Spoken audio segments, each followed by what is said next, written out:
This is StarTalk. I'm your host, Neil deGrasse Tyson, your personal astrophysicist. And today we are talking about sci-fi in literature and in movies. Ooh.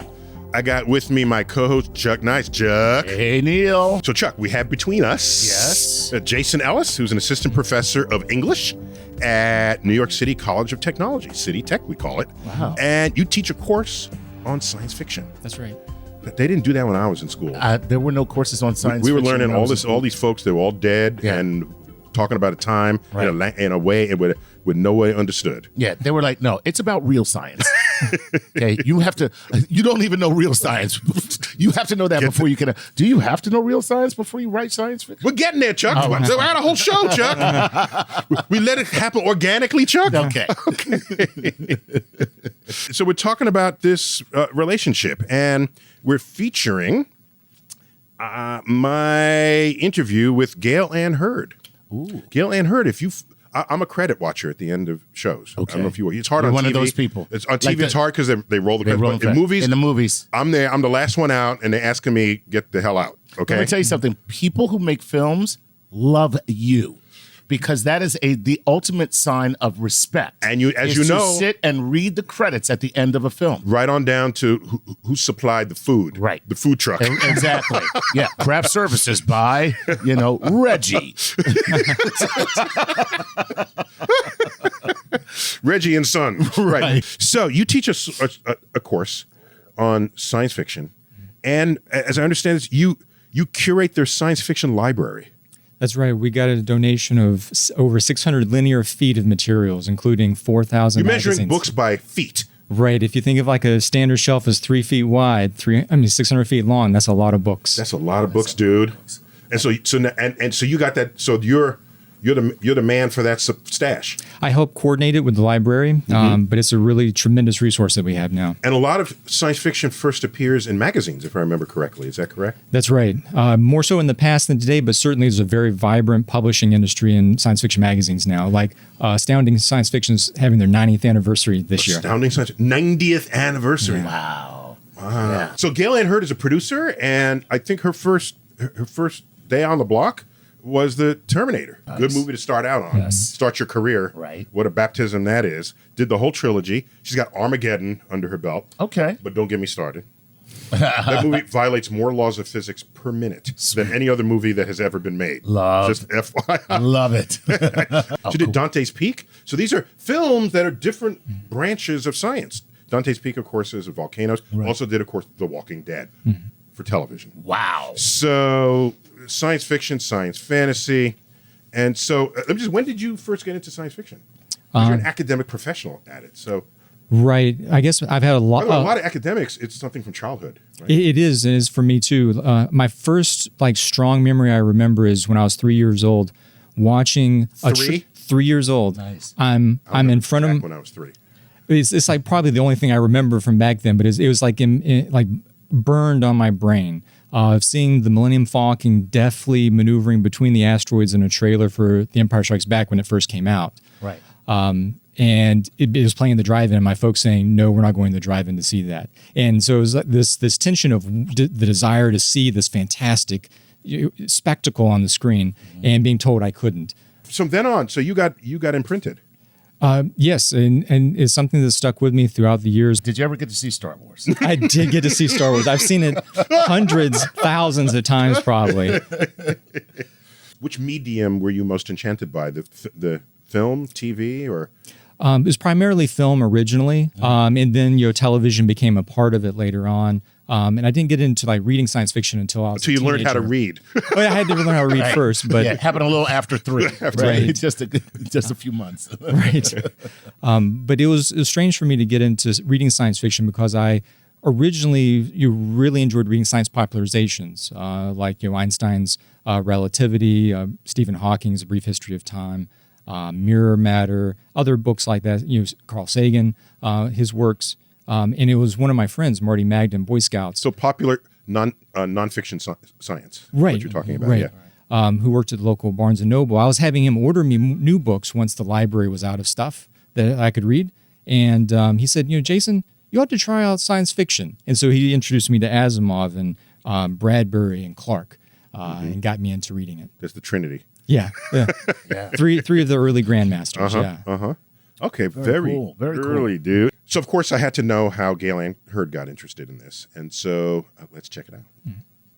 So I'm looking at this filmography, and it has very strong overlap with the geekosphere. I am. I'm a geek. I'm a nerd.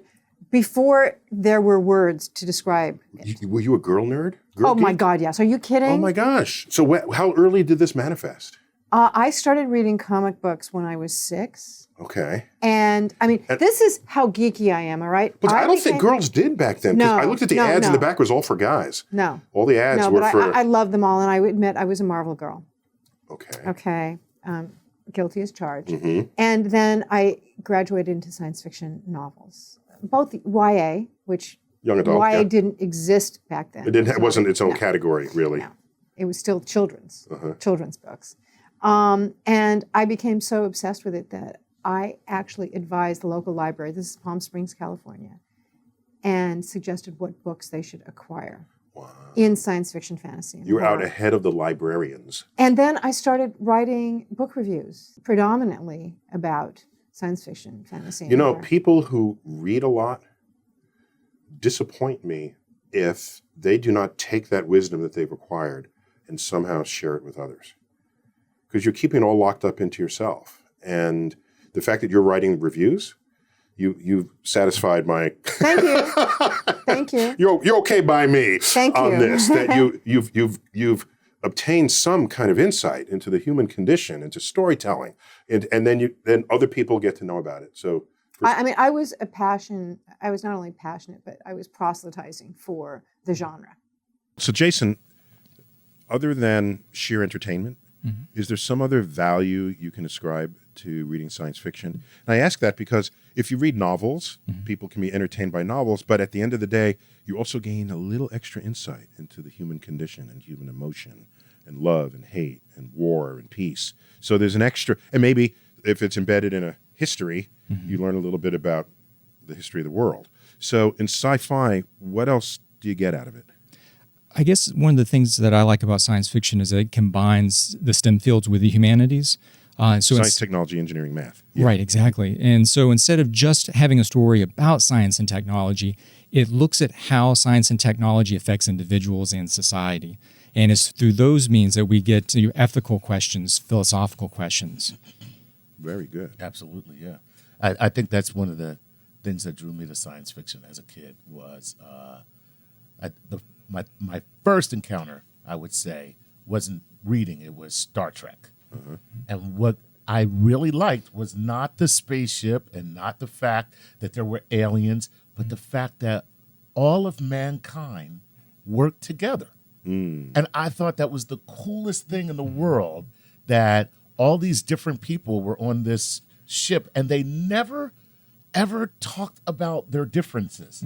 Not once. Interesting. They never ever acknowledged that anybody would, and then they would meet these like creepy, crazy looking aliens, and they would never say like, "What's up with your face?" They, they would just say like, "You're some ugly aliens." Right, that never happened. Right. They were objectively ugly. They made them objectively ugly. Like it's so funny. But it never became a topic. And it was never anything that like no one's appearance ever became an issue. So Jason, let me ask then.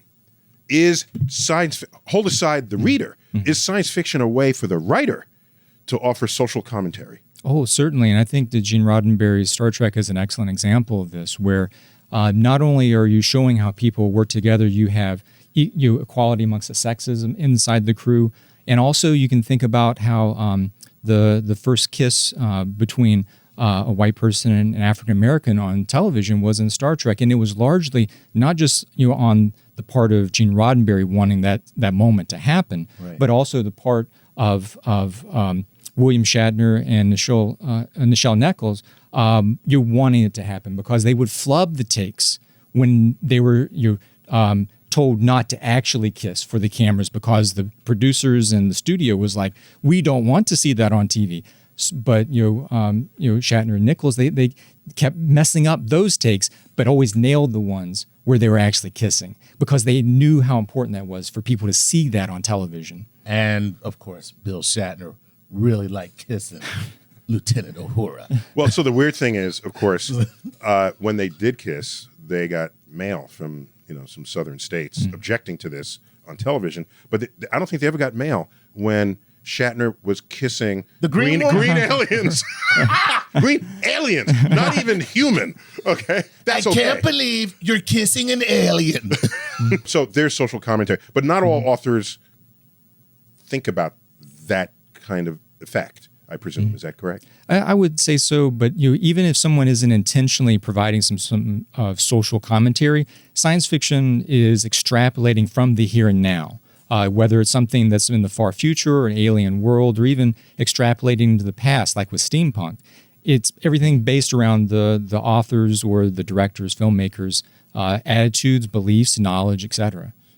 So science fiction is a conduit to the future. And it's not only movies, of course, but comic books and other media. And so I asked Gale Anne Hurd about whether any of this background that she enjoyed with science fiction influenced her choice of movie that she elected to produce. Let's check it out.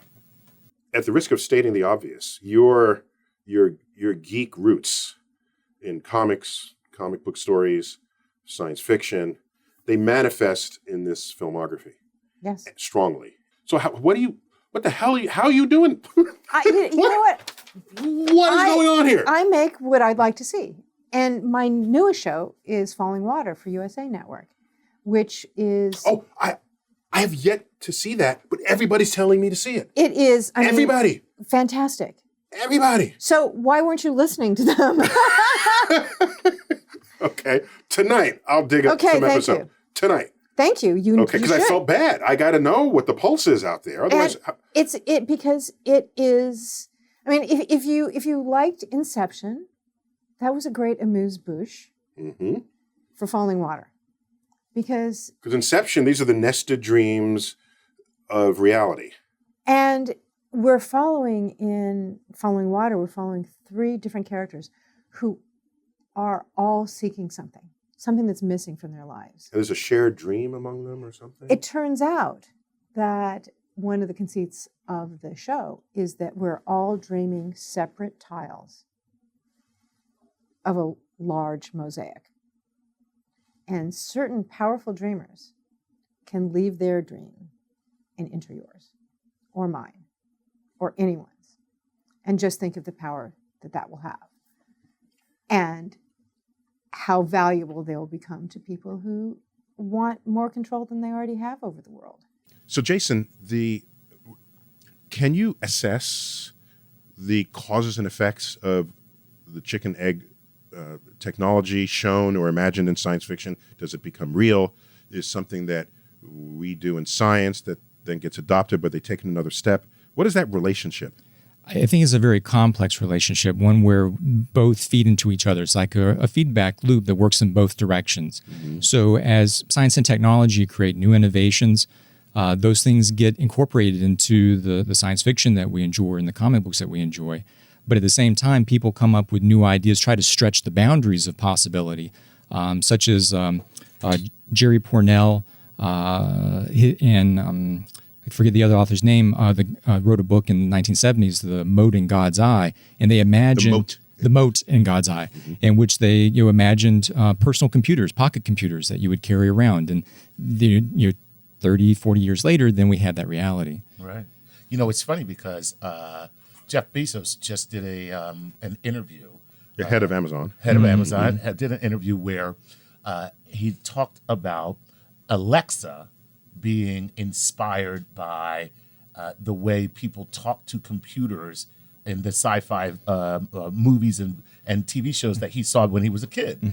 And I thought about it. I was like, that's so funny. Like in all sci-fi, people talk to the computer. They go, computer, working. It's like, it's so, and now we do that. And it's almost always a female voice. And it's almost always a female voice, you know. But even 2001 Space Odyssey, he's talking to the computer. Oh, how? I'm sorry, Dave. Like, I can't do that, right? So it's weird that we now actually do that. And we take it for granted that we say, okay, Google, or hey, Alexa, or Siri, and we take it for granted. It's so weird.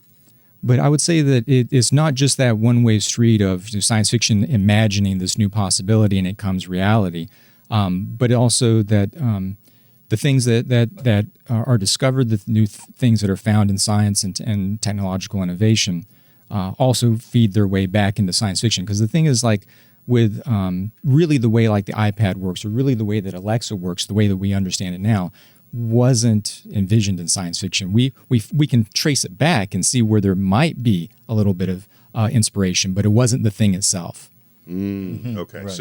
So this is the complex elements. It's more a tapestry of information coming together, That's right. as opposed to a linear track that you can establish. Right. There's a really good example of this, if I can share it, with H.G. Wells. In 1909, he wrote The Land Ironclads, a story about the first modern battle tank. And it was some years later, in 1911 or so, that Major General Swinton invented the tank for the British military, with the advent, or it led into the advent of World War I. Later, Wells sued Swinton, claiming ownership of that invention of the tank. And then Swinton showed up at his house with a tank. blew it away. With an actual tank. You got a tank. You just wrote about it. I made the thing. Who's suing who now? Luckily, it didn't have to go that far, but Wells did lose that court case, and I think rightly so, because even though he was able to show that Swinton had read the Strand magazine that the story appeared in, science fiction is something that I think can inspire, give people ideas. It can provide motivation for new research, but it isn't necessarily like the actual patent application. Right. We're about to take a break. When we come back, more of my interview with Gale Anne Hurd, the producer of really cool sci-fi movies and TV shows. StarTalk returns. We're back. StarTalk. This episode all about science fiction as it's represented in film, in books, in comics, in television. Featuring my interview with Gale Anne Hurd, who's a prodigious producer of just this kind of product. And Say that 5 times fast. prodigious producer of this kind of product. Let's pick up where I just asked her about how much does she think about the accuracy of science in sci-fi films. Let's check it out. I'm looking at the Terminator, Aliens, Alien Nation, The Abyss. That was all underwater there, and this just goes on and on and on. Armageddon. I got to tell you my relationship with Armageddon. Okay. So let me say of Armageddon that I found the movie thoroughly entertaining. Just the writing, the timing, that mixture of actors, the wit, the emotion. It was just fun. Okay, that's my first of all comments.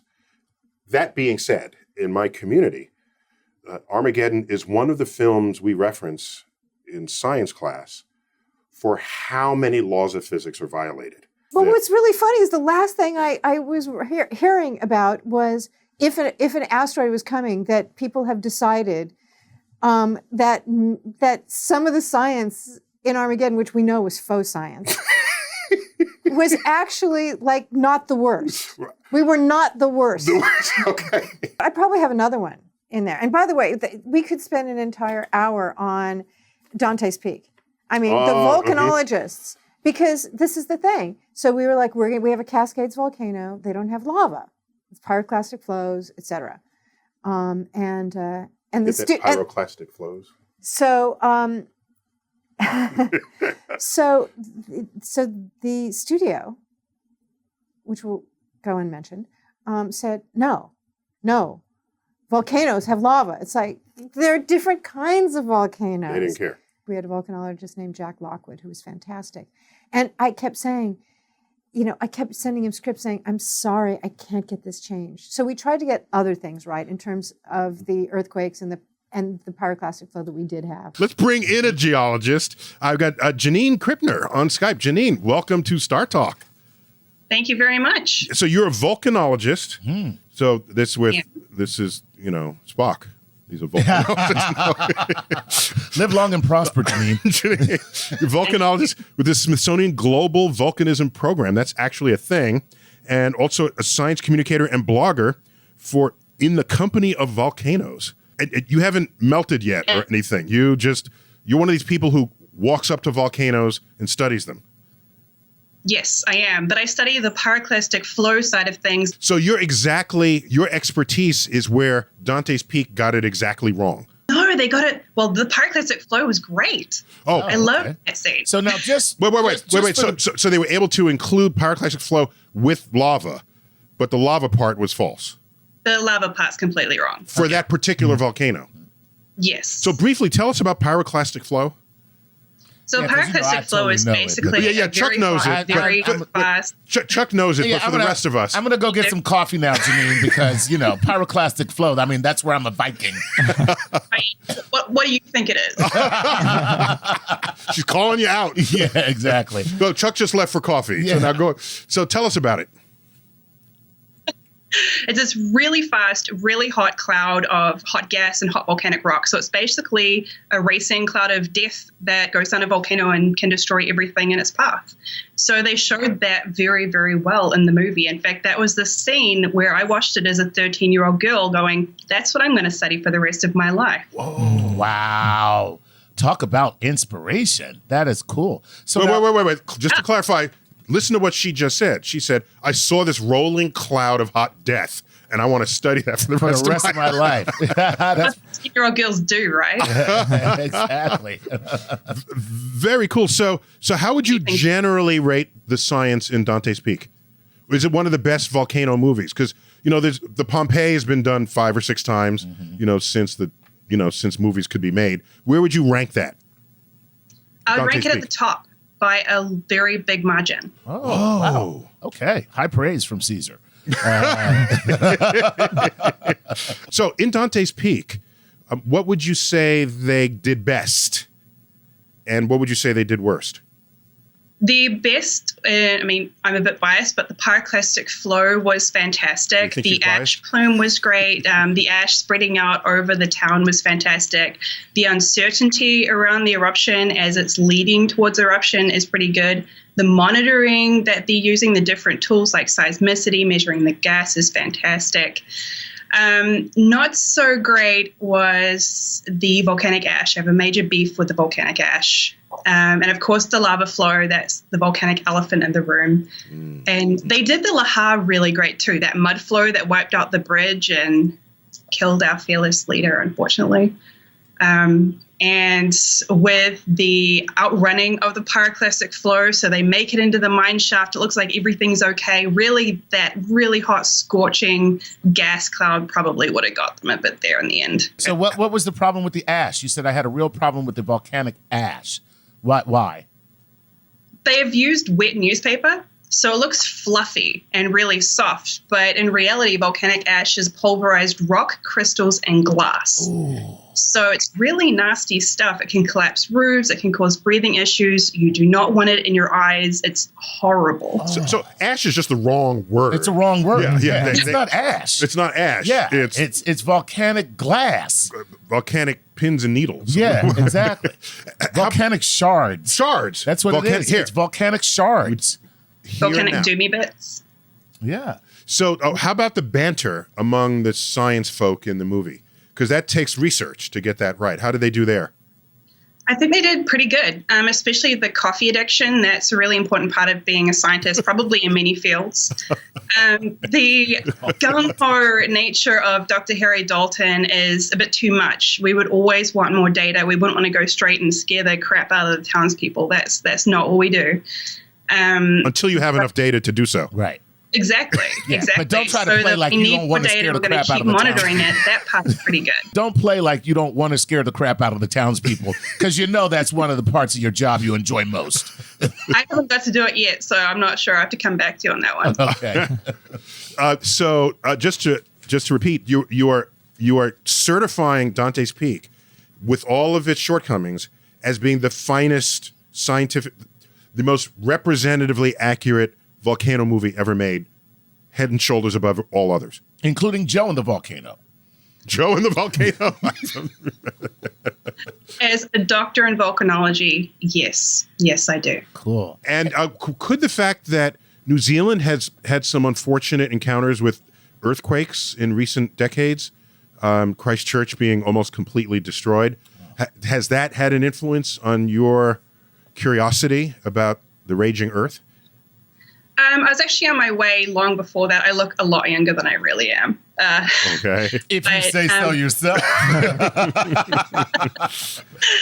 But no, living in New Zealand, I grew up around volcanoes. So I always loved volcanoes since before I could remember. So yeah, the landscape I grew up in has definitely made an impact. Can I ask a question just unrelated to sci-fi? This is actually very, very real. There are some people who advocate for the denial of climate chaos and being caused by humans that say that volcanoes are kind of the culprit here, that they dump more CO2 Yes. into the atmosphere than anything else could ever do so, and that we're wasting our time trying to mitigate human activity with respect to producing carbon. What do you say to those people? I can see why people think that. In fact, people don't even realize just how much activity there is when they think that. But in reality, volcanoes on land and underwater produce less than 1% of carbon dioxide than people do. So it's so true on any. Yeah, it's just not. So let me bring this to a close and ask you: is there some volcano movie that you can imagine wanting to consult on that takes it in another direction, or it's uncharted territory for the science fiction media? Goodness, that's a good question. We've done the supervolcano thing. That's been overkilled.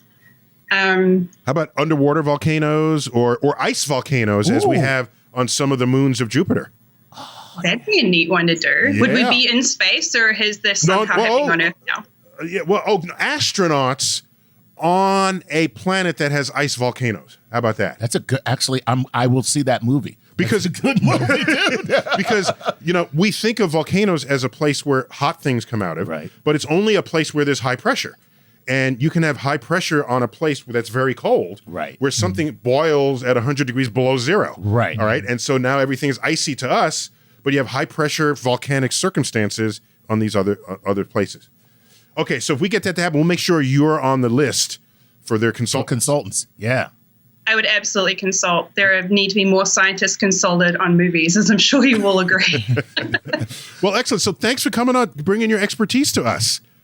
My pleasure. Excellent. Okay, thank you. That was she was very cool. Yes. I like the idea of the ice volcanoes too. That's right. But Jason, do you have any volcanic sci-fi literature that you dig? Not in literature. What is it, the 1967? What? Yeah. Can you dig it? That's right, man. I'm a mad cat. I dig it. I'm digging it, babe. I say the same thing to my students. They probably don't know what I'm talking about. I don't know why I just turned into Sammy Davis Jr. No, you didn't turn into Sammy Davis. You turned into Austin Powers there. Yeah. Oh, B, hey. Okay, go ahead. So what volcanoes do you dig? Well, I can't think of any in literature that I've read about, but I am thinking in terms of the movie that you just pitched to the volcanologist that we spoke with, Europa Report. It seemed like part of the story centers on like how unstable the surfaces where they land on Europa, which those you could either see or maybe turn in different ways to be like ice volcanoes, and the inherent danger of studying an environment like that. Cool. Do you know how I know about the Europa Report? No. Because I'm in it. Are you really? Yes. Get out. Yeah. No. This is my office. I ain't getting out. You get out. So what are you doing there? It was a cheap shot. So it's a nicely done lower budget sci-fi film. Okay. And it's called the Europa Report. They try to take a different angle on how you might make a movie. Right. So this is a mission to Europa to see if there's life there. Right. And the entire movie are just the cameras stitched together from the different cameras in the ship and outside the ship.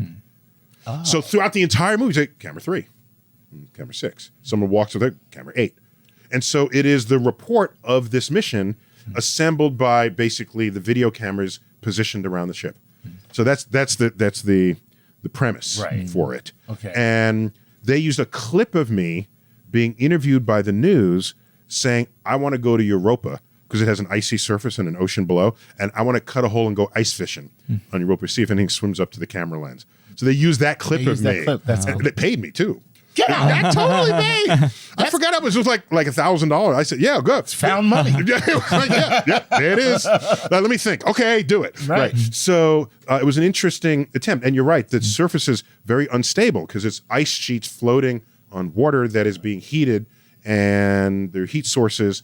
And so when you heat water under ice, the ice is not stable. It breaks, it refreezes, and you can have ice phenomenon that you might not otherwise be familiar with. That's cool, man. Right. Yeah, I think I read where that they see the fissures change. Yes. On Europa. Yes. And that's how they know that this ice is melting and refreezing and melting and refreezing.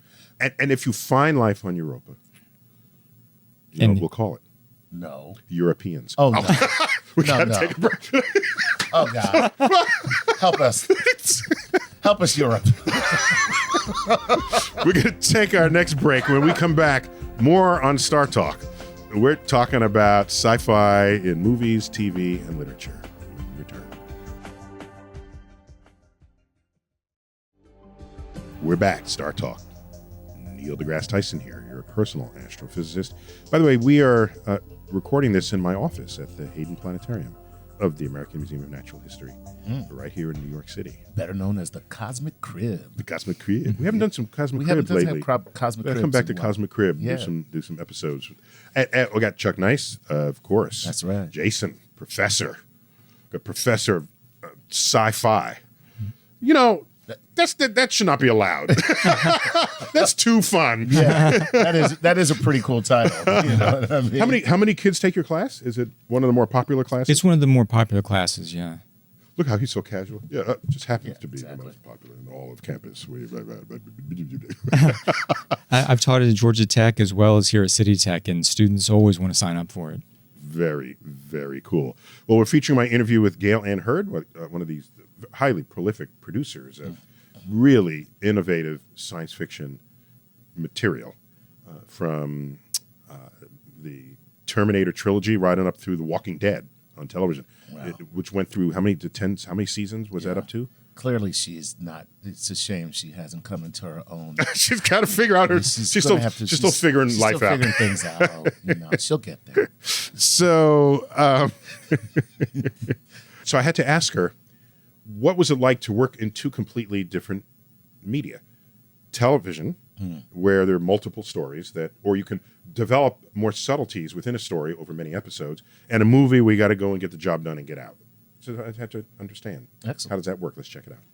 What I've discovered, having been both a feature film producer and a television producer, is that with a feature, you spend 2, maybe 3 years making a 2.5-hour film. It's a one-shot deal. Yeah. And so you've got to get all that character in, you've got to get all that plot in, you've got to wrap it all up. So the television series, we have 10 hours. So those 10 installments. Yes, they're 10 episodes. So it's a 10-hour movie. It's essentially, yes. So we get to learn so much more about the characters, dive so much more deeply, not only into that, but into the mythology, into the world. And into the conceit of the storytelling. Yes, and the stakes are so much greater because you can unfold them and, unspool it more slowly and get more and more invested. Because when you do a movie and you have to get all of that out in the hour and a half to 2 hours, it looks very forced. Exactly. To completely open up a character. And that's one of the constraints of the medium. And television is much different. You can, once you're connected, there's going to be so much more. I mean, the idea, let's say a film like Inception, there's not a sequel. So if you really wanted to follow these characters into the future, that's not happening. Or if it does, it'll happen, 5-10 years later. So tell me, Jason, about the difference between developing a cool science tech storyline and developing the characters within the story. Because it's clear that a movie has a harder time developing people than a 10-hour movie or a 10-hour TV series would. So how, as a consumer of this medium and a teacher of it, how do you split that? Well, whenever you're thinking about like television, obviously you have a lot more time to develop not only the characters, but do the world building necessary for the audience to really engage in the ideas of the show, like with Star Trek, for example. World building, I like that. That's good. Yeah. But whereas like a film, you have to jump right in and get straight to the point. Otherwise, you could either lose the audience or it could slow the pace of the film down so much that the audience begins dozing off. Also, another issue that relates both to series and film has to do with novels, that when you write a novel or short story, you can provide interiority, you can provide the thoughts of the characters, which you can't really do on film or in television other than like flashbacks. In awkward ways. In awkward ways, exactly. Right. Except Japanese anime, where they're always doing that. That's all they do is give you the interiority of what the characters. Right? It's always what the character's thinking at all times. Is that a word, interiority? I don't know. That's new to me. It is, yeah. I just heard him say word. Yeah. And you picked it up like that? Yeah. You act like you knew that word your whole life. Well, no, I knew it for 30 seconds, and that is all I need. So that's interesting that the how clumsy it can be to get inside someone's head without having them be a whispered narration over their thoughts. So what's a mechanism as a writer that you can use to portray like the thought patterns of a character without doing that? You know, that they're showing the close up of the face, and it's just like, and they look off at right, and they're looking off. It's just like, I don't think I can do this. I'm not sure if I can make this happen. Like, you know, what can you do? And maybe really good actors can convey those emotions just by their facial expressions. Oh my God, you're absolutely right. Yeah, like Meryl Streep, I think that's one of her strongest points. But you're exactly right that things about like nonverbal information from facial expressions, the way a person carries themselves, the tonality of their voice, but also film techniques like the cinematography, the way the shot is framed, the color scale that's used for background or foreground. Music can carry and some obviously music is the biggest which you don't thing. have in a book. Right. And this is the thing, is not to say that one medium is superior to another. Each of them have different affordances, things that they can do, and constraints, things that they can't do in order to tell a story. And I think a masterful storyteller uses the medium's affordances to their maximum capability to be able to tell the story, but also involve the audience in those emotions and those characters. I have affordances too, by the way. I just learned 2 words today. How's your affordance? Exactly. So nowadays with streaming services, where they'll drop an entire series all at once, do you think the future of sci-fi is bright because now sci-fi can have the same kind of treatment as other long, dramatic stories that have been dragged out for multiple episodes have done in the past? I think so. Like maybe a good example would be The Expanse. Yes. Oh my God, I was just about to say that. So do you? I'm sorry. He didn't give you that affordance. I don't have. I get very excited, but that is a if you people listening, if you get the chance, watch The Expanse. I found it by mistake, and 4 days later, I was sitting there unshaven and smelly. I was like, this is so good. There's no higher compliment in modern times. Exactly. But they do the science well. But and who's streaming this? I think it's Amazon, if I'm not mistaken. But they do the science well, and it was cool because, I sit at the feet of the master all the time here, and I get to hear and learn a lot about what really happens in space. And one of the things that they do very well is let you see that in zero gravity, you are a helpless little baby. Yours is one of the most helpless states you could ever be in. There is nothing you can do. And they do it really well. But anyway, I'm sorry. I got excited. I interrupted you. Go ahead. The Expanse. But you make a really good point about like you stumbled onto it by mistake, right? And I think that with streaming services and this new way that we're consuming media actually may introduce science fiction to more people now because they just stumble onto things or try something out in a way that was harder to do in the past, where you had to tune into the channel at a certain day, a certain time. And if you didn't, well, then you totally missed it. But now with things being shared on social media, recommendations, or things that you find just browsing through Netflix or Amazon And no one's going to jump in the middle if they can start at the beginning. Exactly. Right. So you got them. Right.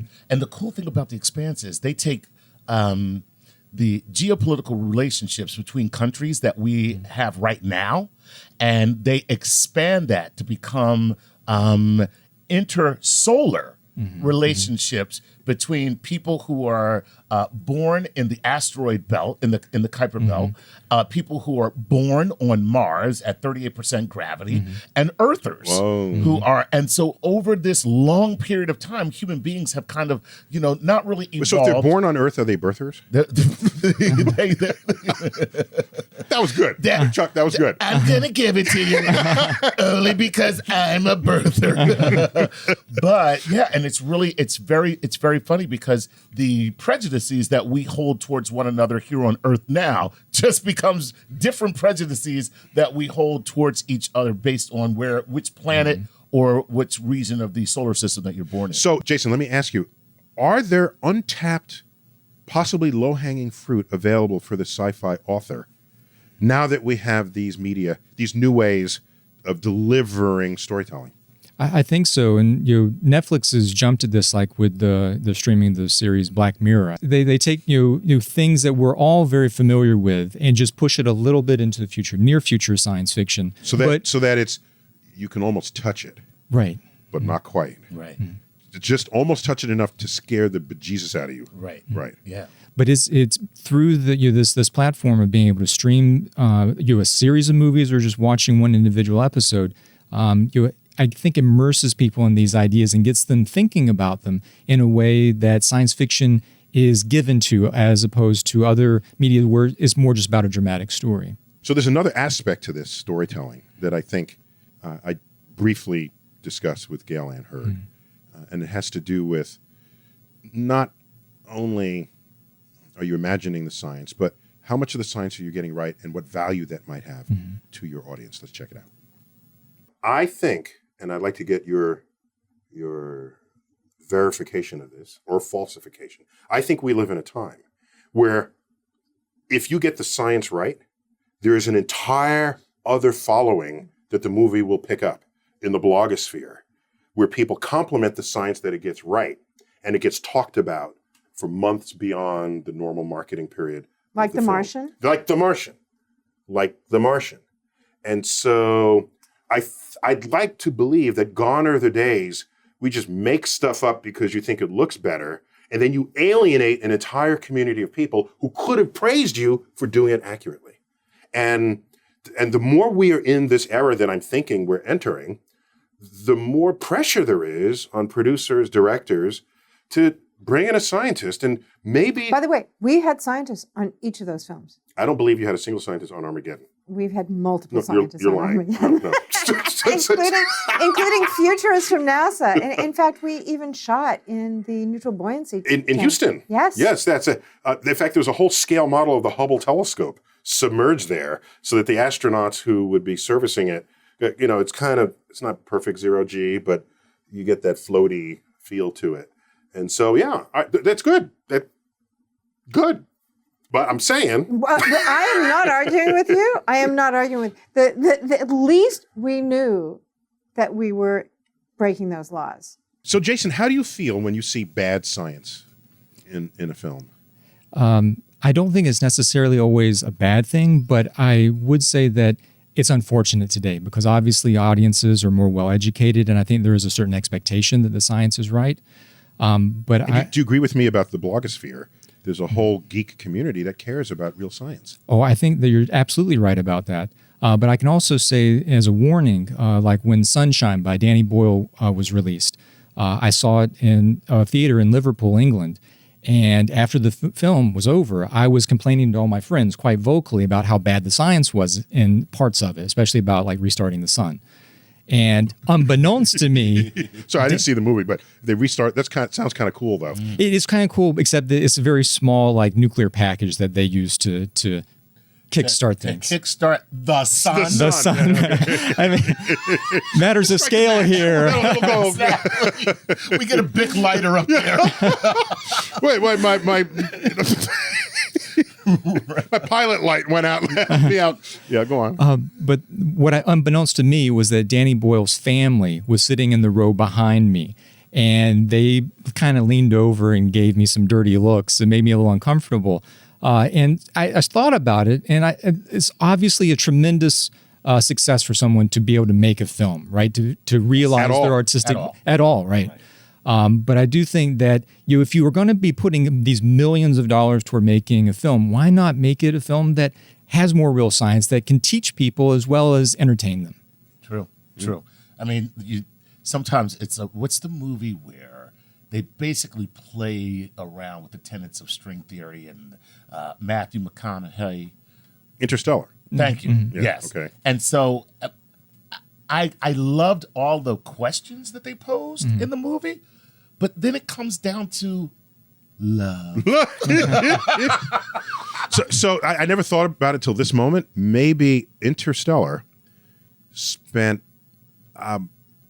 too much time on getting their science right and not enough time on the emotion and the interpersonal stories that would be embedded within it. Yeah, there's a balance. Yeah, there's got to be a balance. There's got to be. Otherwise, So you can praise it for its science, but then if there's no story, or if the story is not otherwise convincing novelistically, then what do you have at the end of the day? Because I think we're all fundamentally storytellers, story listeners, even as adults. That's what we are. Absolutely. Yeah, I think it's core to being a human being. It is really stories, Related to this is Hugo Gernsback, the father of science fiction, started the first science fiction magazine in April 1926, Amazing Stories. And he defined science fiction in part as being 75% romance and 25% science. I didn't know that. Nice. That's early. And so even from that beginning point of what we think of as modern science fiction, there was this idea that you have to have a balance between being able to tell a story that is about people while bringing in to show how science and technology influences and affect people and how people respond to those challenges. Nice. Excellent. I'm going to go home and write a story right now. The way I think of this is, you should try to get the science right, but don't let that stop your creativity. But often there's newly discovered science in any branch of science that might be more creative on its frontier than you can be trying to make stuff up. Ooh. So why not reach for that edge? My field, that edge overflows. We gave you wormholes, black holes, the vacuum of space, antimatter, that's photons, lasers. We gave you that. Jason, do you see him bragging? I don't mean to brag, but because I can tell you, there's a famous quote from J.B.S. Haldane, and it's, the universe is not only stranger than we have imagined, it may be stranger than we can imagine. Ooh. Which to me says that there's no greater source of material to mine for science fiction storytelling than the science itself. Just make sure you get that 3/4 romance. And that is a cosmic perspective. You've been listening to, possibly even watching, this episode of StarTalk. I want to thank you, Jason. Thank you, Chuck. Yes. For this episode. Thank you, guys. This was great. Okay. And until next time, as always, I bid you to keep looking up.